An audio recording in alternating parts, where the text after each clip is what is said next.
Much. Thank you very much. We've had an exciting time. It's been incredible. And as you know, we just hit the highest we've ever hit on the Dow. The stock market's the best it's ever been. Jobs are the best they've ever been.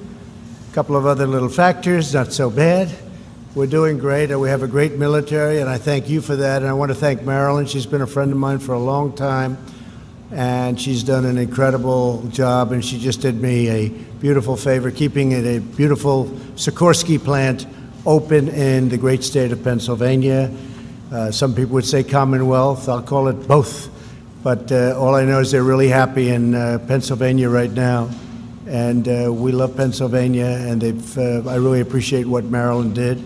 I'm thrilled to be back in your great state, a state that I won, and we won it not so late in the evening, a little bit early in the evening, actually, which is even better.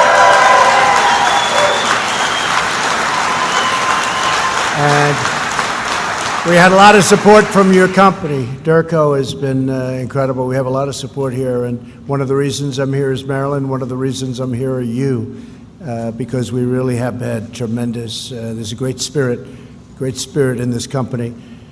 We're here today to celebrate the triumphant return of American manufacturing. You know what they said, it was going to be gone, but it's not gone. It's really thriving, and it's starting to build up at a level that nobody thought was possible. Everything we're doing to keep the assembly lines rolling full speed ahead, that's being done, and we're doing it right. We're proudly defending our most important national resource, the American worker. That's what it is. It's pretty amazing how the American worker has just really, there's nobody like our American worker. We're glad to be joined today by Secretary Wilbur Ross. Where's Wilbur? Wilbur, how are you?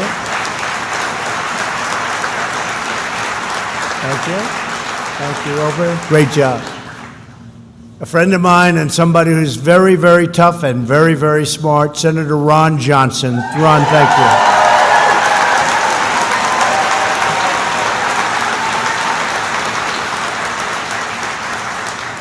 And two real fighters. They fight for us, and they fight for you, and they fight like nobody. Representatives Glenn Grothman and Sean Duffy. Sean, thank you, Sean. Thank you, fellas. Thank you. I especially want to thank your general manager here at Derco, Peter Winkler. Peter? Good job. They were showing me some of the work they do. It's beautiful, it's complex, and it is real stuff. That's the real deal, right, Peter? For 40 years, the Patriots of Derco Aerospace have built and repaired parts for airplanes, jets, and helicopters, and you have done it with unmatched precision and unmatched skill. Really an incredible company. Recently, our entire nation was inspired by the mastery of your craftsmanship during our wonderful Independence Day celebration on the National Mall. It's called a suit, right? Salute to America. That was something. They weren't sure, the fake news, they weren't sure if people were going to show up. Did they ever show up, right? Did they ever show up? We had a tremendous, it was packed, and it was raining. It was, people said, did I have a tent? Because I looked very dry. I said I wasn't dry and I had no tent. It was a rainy day, but in a way it was a beautiful day. And when those planes and helicopters flew overhead, it was something like we haven't really seen too much lately. There's tremendous spirit and love in our country. That day, the United States Marines soared overhead in a magnificent aircraft like the ones you support from here in Milwaukee, the MV-22 Osprey. Our country also witnessed the awesome might of the U.S. Navy flying another plane that you will soon support, the unstoppable stealth F-35 Lightning II.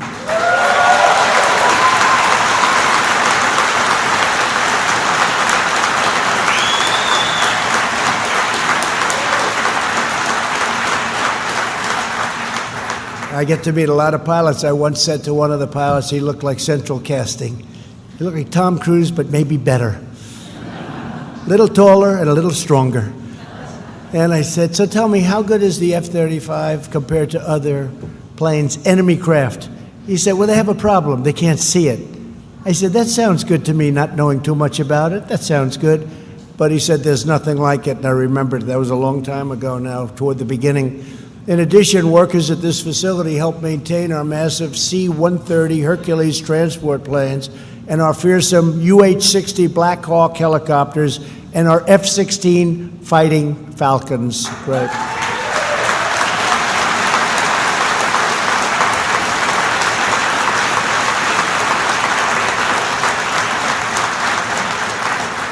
Pretty busy. What do you do in your spare time, by the way? It's a lot of work.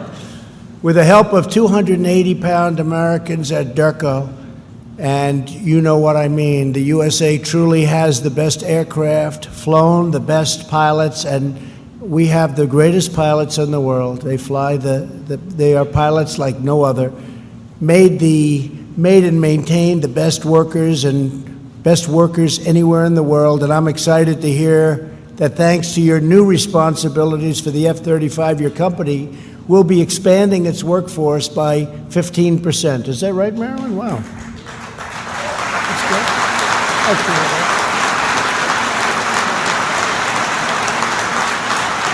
That's good. Since the election, we've created more than 6 million new jobs. Nobody would have believed that during the campaign. If I would have said 6 million jobs, they would have said, oh, he's exaggerating.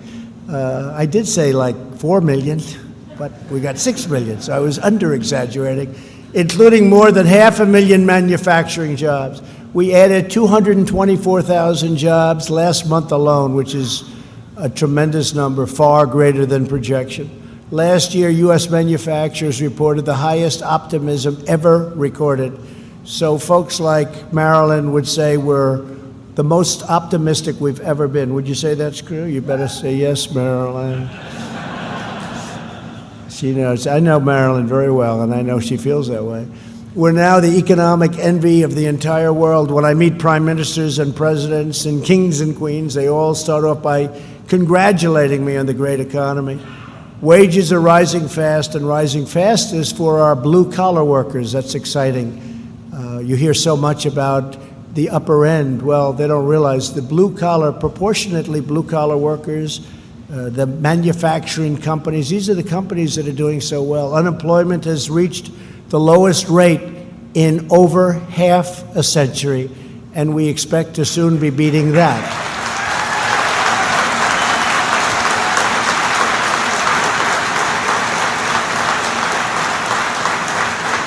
African American, Asian American, and Hispanic American unemployment have reached their lowest levels ever in the history of our country.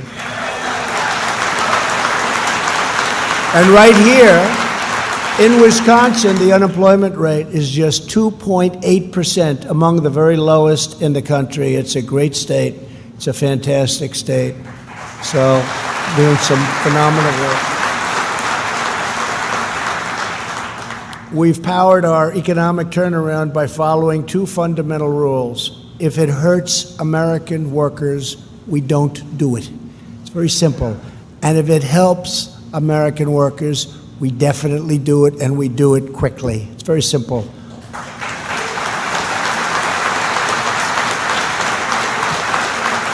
Our agenda is pro-worker, pro-family, pro-growth, 100% pro-American. It's America first. It's make America great again. And you know what? Now it's keep America great, because we're doing awfully well. We're doing awfully well. To stop the offshoring, you know what offshoring is, of American jobs, I signed the largest package of tax cuts and reforms in the history of our country. Since then, $876 billion, that's a lot even for you, Marilyn, right? That's a big number. Has poured back into the United States from abroad. We want companies to invest, hire, build, and grow right here in America and right here in Wisconsin.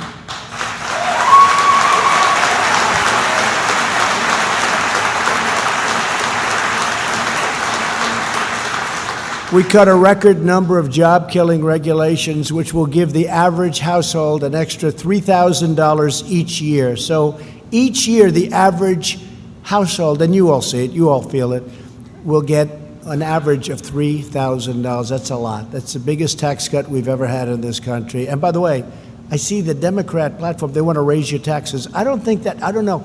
Maybe, I haven't been a politician too long. Somehow that doesn't play well, right? They want to raise your taxes. Okay, we'll figure that one out. We launched an American energy revolution. The United States is now the #1 producer of oil and natural gas anywhere in the world, and it's not even close.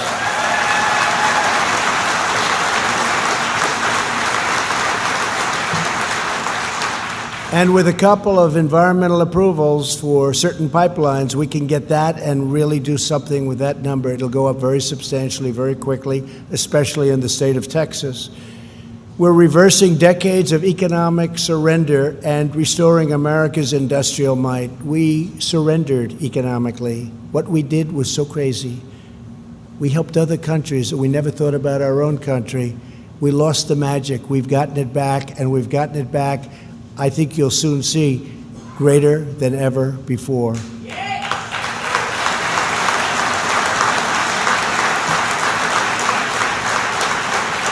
And your executives know this. Companies are pouring back into our nation. Automobile companies from Japan and other nations are pouring back in.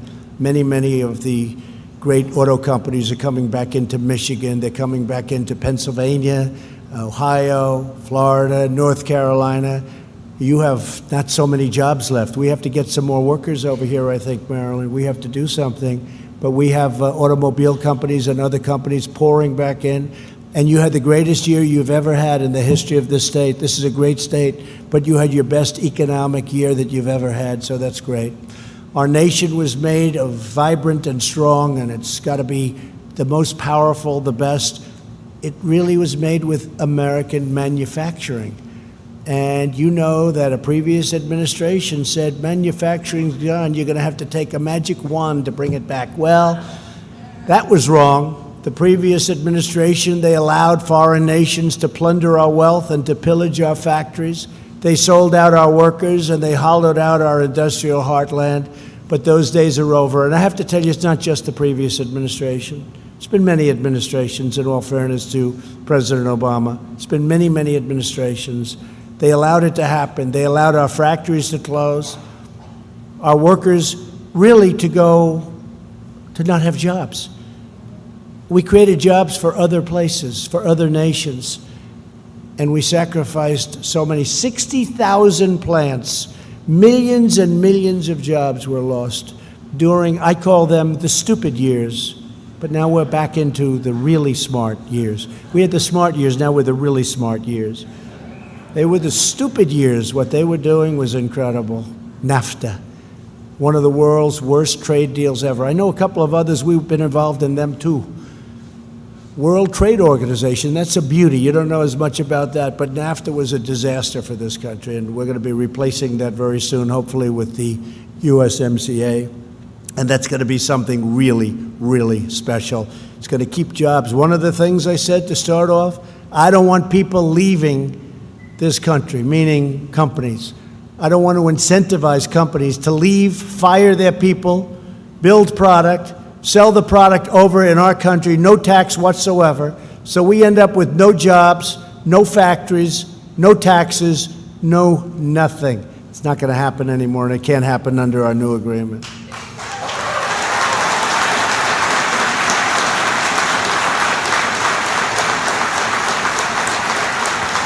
And I've been talking about this subject for 20 years. It's possibly one of the reasons I ran. I used to look at Michigan, where they'd lose their car companies one after another. You lost so many companies in Wisconsin. Everybody lost, Ron. Everybody lost companies. They were losing companies left and right, and we're not going to have that anymore. We have an incentive now to stay in this country. We have an incentive to build and manufacture in this country, and that's the way we want it. That's the way it's going to be. It's going to be America first.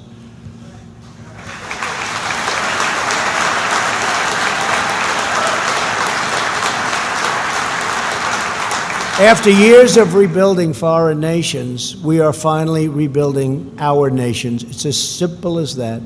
We've built other nations. We focused on other people's borders. We'd fight for other borders, but we don't fight for our own border. We have open borders, and they had our military men protecting their borders. Figure that one out.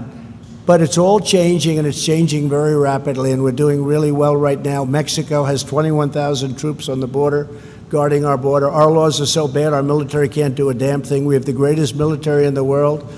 But between catch and release, we catch them and we release them.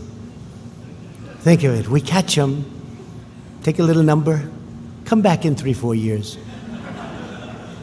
These are the Democrats, and they should change them, Sean. They should change them so easily, but they don't want to do it. It's politics. They want open borders. I really think they want open borders. Even though 4 or 5 years ago, they all wanted strong borders and they wanted walls and everything else. That was when they were sane, but they're no longer sane. For years, politicians let China take the crown jewels out of our country. My administration has taken the toughest ever stance to stop these incredible abuses. As a candidate for president, I also promised to replace the disaster known as NAFTA. Since NAFTA's adoption, the United States was losing jobs and losing plants like nobody's ever lost before. Almost 1 in 5 auto jobs were lost due to NAFTA, and I think that's a wrong number. I think it's worse than that. But now we're demanding that you get, as people working here and as companies and as a great strength. I want you to have strength, but I want you to have a level playing field, because when you have a level playing field, nobody can beat you. You didn't have a level playing field. You had a playing field that was like this, and you had to go uphill. That's why we're replacing NAFTA with the brand new US-Mexico-Canada agreement.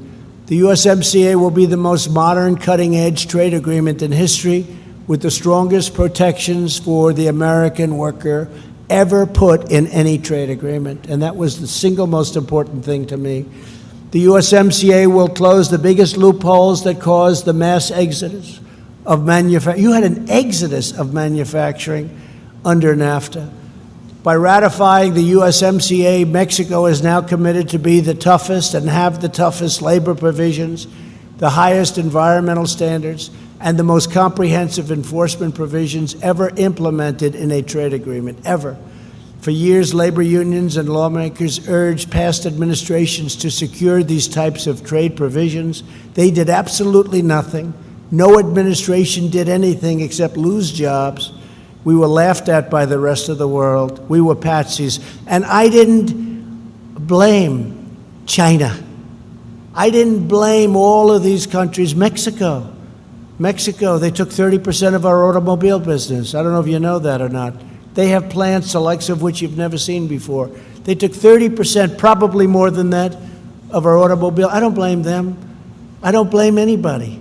I blame our past leaders. I blame the people in administrations that allowed this to happen. It's not China's fault that we were stupid. It's not China's fault that we allowed it to happen. We lose $500 billion a year. It's now turning. We're taking in billions and billions of dollars in tariffs. I'm giving billions of dollars back to the farmers because they pinpointed the farmers. They said, we're not going to buy here, we're not going to buy there, because then Trump will stop doing to us what he's doing. Except the farmer said, we don't care, because he's right. Because for 15 years, the farmer, if you look, 15 years, it's been like this. It's a one-way street, and it was a street downward. But it's been incredible. And I'll never forget, I had a meeting, Marilyn, with farmers a year ago. And I told them what is going to happen. And I said, you're going to be the single biggest beneficiaries ultimately. And I said, we're going to get you subsidies. We're going to get, and farmers looked at me like all at one time. I had probably 30 in a big, beautiful room, the cabinet room at the White House. Beautiful for the cabinet. But I wanted the farmers in the cabinet room because I like the farmers. And they said, sir, we don't want subsidies. I said, what do you mean? We don't want subsidies. We want a level playing field. I said, how can you tell me? Nobody's ever said that. Everybody's coming in here looking for whatever they can get. We don't want subsidy. It was, to this day, it's never happened before. They didn't want that. They just wanted a level playing field. They say, give us a level playing field and nobody can beat us at what we do. I thought it was one of the most beautiful things. But in the meantime, they were targeted by China. I went to Sonny Perdue and I said, Sonny, how much has China spent, let's say, in just about the biggest year? He said, $16 billion, sir. I said, here's what I'm doing. I'm giving our farmers $16 billion out of the tariffs, which frankly are much more than that. I shouldn't say that because they'll ask for more. But they are. The tariffs are far more than that. And a lot of companies are leaving China now because they want to go to a non-tariffed country. And some of those companies are coming here. It's been incredible. We're taking in billions and billions of dollars, and I'm giving our farmers a chunk because they were targeted. These are great American patriots. And I'll tell you, I didn't see anybody. You know, they go and they do these focus groups on television, even on the real fakers on television, where you think it would be the farmers' world. No, it's not like things are perfect, but we're with our president. But now things are pretty good because we are doing $16 billion, and that was the most that China ever purchased. And some of the farmers are really doing well. I think they're really starting. We're over the hump. We're doing really well. And in the meantime, our government has billions of dollars of money pouring in, and that money is paid for by China through reducing. If you take a look, what they're doing is they're playing around with their monetary policy to a level like nobody's ever seen before.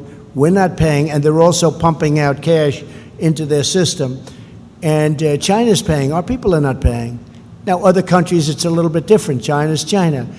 But they're doing things in order to make sure that they keep those jobs in China. But they're losing a lot of companies, and some of those companies are coming here because we get it done. We know how to get it done. I know how to win. We win. Maryland knows how to win. This company knows how to win. The job you've done is incredible at this company. That's why I'm glad I'm here.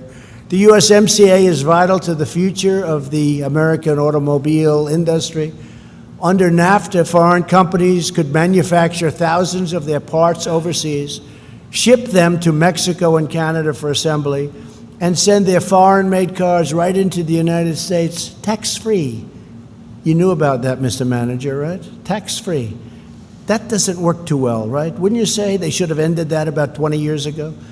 With the USMCA, we have declared no more of that nonsense. We're not letting it happen. 75% of every automobile under the deal must be made in North America, and we're requiring a large portion to be made by high-wage labor, which means American labor, because you were competing against people that, frankly, were getting slightly less money than you do. Am I trying to be nice when I say that? Does anybody object to hearing that? They were getting slightly less, like about 20% of what you get. The USMCA is, but it was unfair to our country. It was unfair to our people. It was unfair to our workers. The USMCA is estimated to create 76,000 brand new American auto jobs, and very quickly. That means more cars, more trucks, and auto parts will be stamped with those beautiful words, made in the USA. Remember, we used to see that all the time, made in the USA?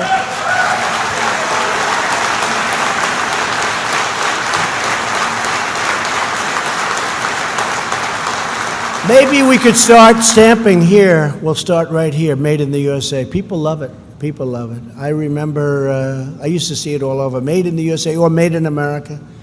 But maybe we should, would take you about, with your geniuses here, they could have that stamped on parts in about 2 seconds, right? He's looking, he said, I wonder if that's going to cost us any money to do that. Not much. Not much. It's all part of the whole deal. But made in the USA. The USMCA is also a tremendous victory for, in particular, farmers, because we have had such support. To help dairy farmers right here in Wisconsin, the USMCA stops unfair trade barriers from Canada. People love Canada. I love Canada. But there were a few countries that took advantage of us more than Canada. They were charging us tariffs of 297%. They wanted to keep it under 300 because it sounded better. 297%. Nobody knew that. The farmers knew that. They knew it very well, because essentially what they're doing is they're saying you can't sell your product in Canada because the tariff was so high. You couldn't sell it in Canada. Under our trade agreement, we will see significant increases in exports of Wisconsin agriculture, supporting jobs throughout the state. It's going to have a tremendous impact on your agriculture and on your manufacturing. Once fully implemented, the USMCA will bring up to 600,000 jobs to our shores, and it's probably going to be well over 1.2 million jobs.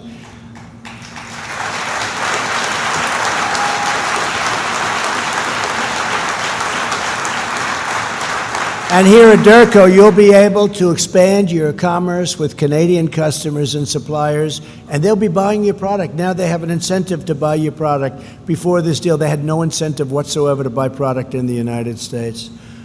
I want to personally thank Marilyn and Lockheed Martin for supporting this groundbreaking agreement. What you've done is really great. You've been calling everybody, I hope, right? I've heard you have.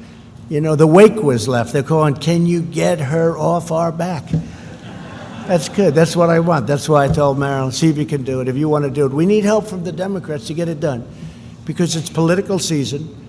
And I say it's a bipartisan. Let it be a bipartisan bill. I don't want credit for it. Let it be a bipartisan bill, the USMCA. For years, members of Congress have demanded a replacement for NAFTA. Now they finally have the best replacement that they could ever even imagine. The farmers can't believe it. The manufacturers can't believe it. Even Maryland, the unions can't believe it. It's good for everybody. So on behalf of our nation's loyal, hardworking citizens, I'm calling on Congress to pass USMCA and send it to my desk immediately for signature. We shouldn't be playing around. And every day that goes by, it gets more and more political because we get closer and closer to the election. And maybe it's harder. It shouldn't be hard. I mean, the day before, you should sign this the day before the election. But view it as a bipartisan bill. And it shows that Congress is doing something other than wasting time on the witch hunt and the nonsense that they work so hard at. They work so hard. If they worked 1/100th as hard on immigration, it would be solved in about 15 minutes. It's just a waste of time. Amazing.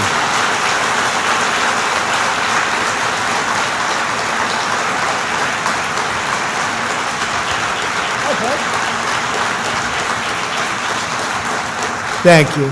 To ensure that all citizens can thrive, the modern economy as we know it, and it's really gotten modern, we also launched the Pledge to America's Workers. I'm thrilled that Lockheed Martin has committed to providing apprenticeships and workforce development opportunities for 8,000 of our great citizens. Thank you.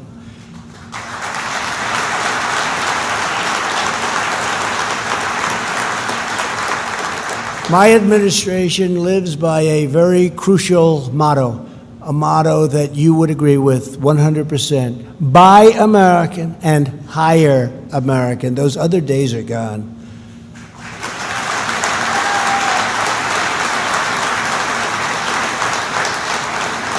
So as we restore our economy, we're really restoring our standing in the world. We're respected again. America is respected again like it hasn't been respected in many, many years. We were laughed at.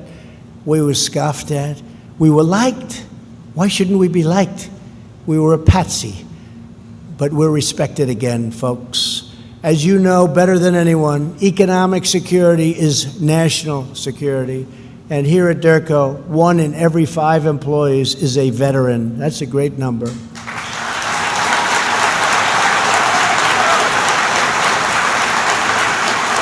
Great number.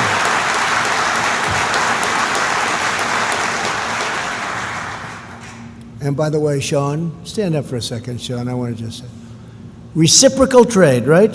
I put him in charge. I said, do me a favor. When a country charges us 100%, we charge them 100%. When a country charges us 25, we charge them 25. When one charges us, in some cases, 340%, we charge them 3. So something's going to happen. Maybe they'll go down to 0, or maybe we'll take in a lot of money. But Sean's in charge. The Reciprocal Trade Act of probably, we'll say, 2019 or 2020, call it whatever you want. It has to get done. When that gets done, nobody's going to be taking advantage of this country any longer. So I appreciate you doing that. Reciprocal Trade Act. My favorite word, reciprocal.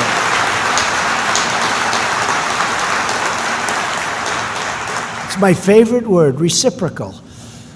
Among those with us today is Teresa Spradertrin, who began her career in the U.S. Air Force and the Wisconsin Air National Guard. Where is she? Where is she? Come on up here. Come up. Come on.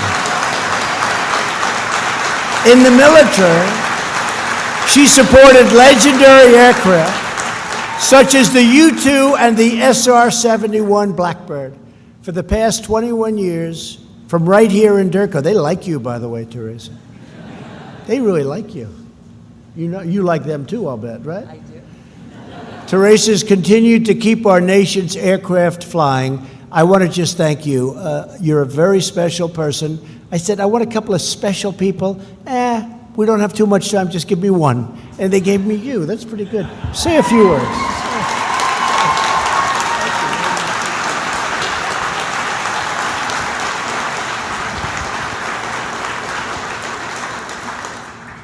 Thank you, Mr. President, for this opportunity. When I joined the Air Force after high school, I never imagined where this journey would take me. It has been amazing. One of the many things that I enjoy about being a part of Durko and Lockheed Martin is that I get to work alongside the most talented people in the aviation industry, such as yourself.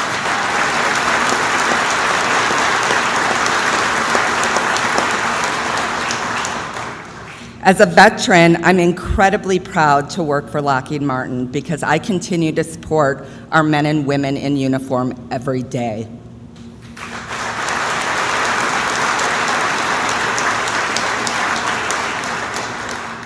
Thank you, Mr. President, for your steadfast support of our military.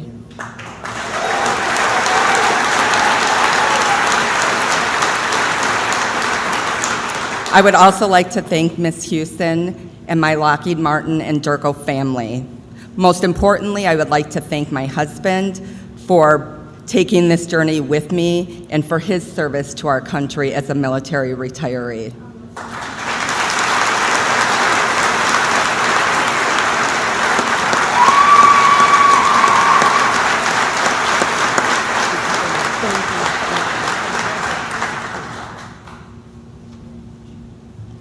Great job. Thank you, Teresa. Thank you very much.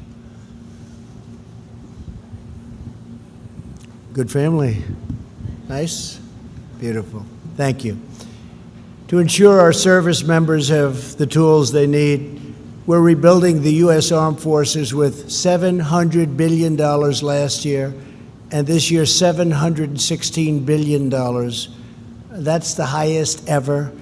And I must say the projected budget is probably in the neighborhood of, you'll be happy about this, Marilyn, $730 billion, maybe $733 billion. But you know, our armed forces were depleted. They were just depleted. They were tired, they were exhausted, the planes were old, the equipment was old, even the uniforms were old. And there's no other more important job that a president has. You know, they say United States Supreme Court judges, that's very important. But I think even before that, it's our military, it's defense. So while I like to cut budgets, and all of the folks up here and Ron, we like to cut budgets, we also have to have a strong military. In other words, budgets don't mean too much when you get right down to it. So we don't have a big choice.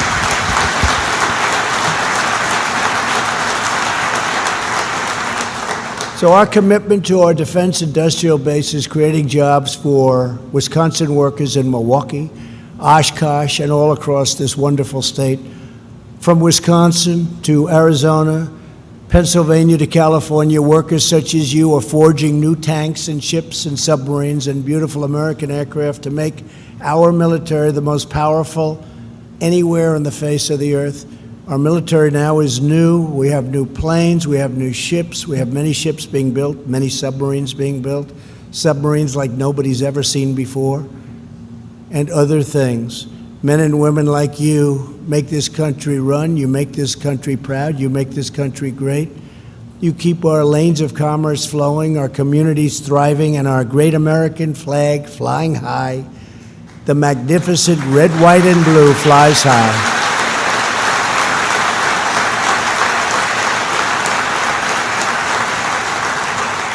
Every day you're building our nation's unlimited future, and you are doing it with American hands, American hearts, and with American steel. Our steel companies are coming back so strongly.